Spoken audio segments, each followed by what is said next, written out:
Hello అండి, నమస్తే. Welcome back to our channel. ఈరోజు వీడియోలో అప్పటికప్పుడు చాలా ఈజీగా అండ్ టేస్టీగా రొయ్యల పకోడీని ఎలా తయారు చేయాలో చేసి చూపించబోతున్నాను. ముందుగా 300 గ్రాములు పచ్చి రొయ్యలు తీసుకొని పైనున్న పొట్టు తీసేసి శుభ్రంగా వాష్ చేసి పక్కన పెట్టుకోండి.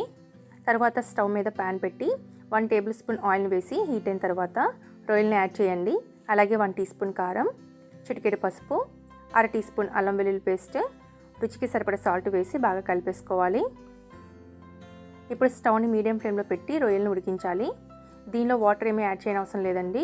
రొయ్యలు ఉడికేటప్పుడు కొంచెం వాటర్ వస్తుంది కదా, వాటితోటే రొయ్యలను ఉడికించుకుంటే సరిపోతుంది. చూడండి, ఇలా వాటర్ ఏమీ లేకుండా రొయ్యలను బాగా డ్రై అయ్యేంత వరకు ఉడికించండి.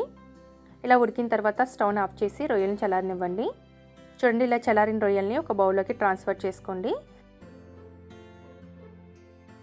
నెక్స్ట్ దీనిలో 1.5 టీ స్పూన్ కారం, 1/2 టీ స్పూన్ జీలకర్ర పొడి, 1/2 టీ స్పూన్ ధనియాల పొడి, 1/2 టీ స్పూన్ గరం మసాలా, రుచికి సరిపడా సాల్ట్, 1/2 టీ స్పూన్ అల్లం వెల్లుల్లి పేస్ట్ వేసి బాగా కలిపేసుకోవాలి.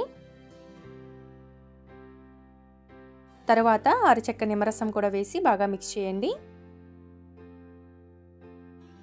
ఇవన్నీ బాగా కలుపుకున్న తర్వాత దీనిలో 3 టేబుల్ స్పూన్ల కార్న్ఫ్లోర్ వేసుకోండి. ఇలా యాడ్ చేసుకున్న తర్వాత ఇప్పుడు చేతి వేళ్ళతో రొయ్యలకి కార్న్ఫ్లోర్ కోట్ అయ్యేటట్లుగా బాగా కలపండి. లేదంటే ఇలా బౌల్ని కుదపండి, ఈజీగా రొయ్యలకి కార్న్ఫ్లోర్ కోట్ అయిపోతుంది. చూడండి, ఇలా తయారు చేసుకుని వీటిని వేడివేడి ఆయిల్లో ఒక్కొక్కటిగా వేసి గోల్డెన్ బ్రౌన్ కలర్ వచ్చేదాకా వేగించండి. స్టవ్ని మీడియం ఫ్లేమ్లో పెట్టి ఆయిల్లో సరిపడా రొయ్యలను వేసి ఫ్రై చేయాలి.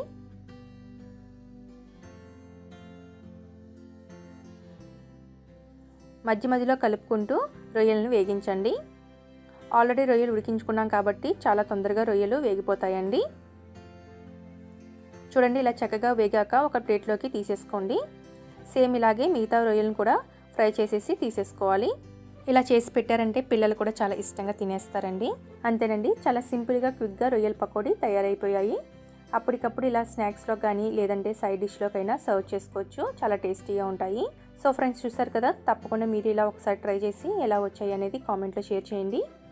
అలాగే ఈ వీడియో కనుక మీకు నచ్చినట్లయితే ప్లీజ్ లైక్ చేసి మీ ఫ్రెండ్స్ అండ్ ఫ్యామిలీ మెంబర్స్కి షేర్ చేయండి. అలాగే ఇలాంటి మరిన్ని టేస్టీ రెసిపీస్ కోసం మన ఇల్లు మన ఛానల్ని సబ్స్క్రైబ్ చేసుకోండి. Thanks for watching.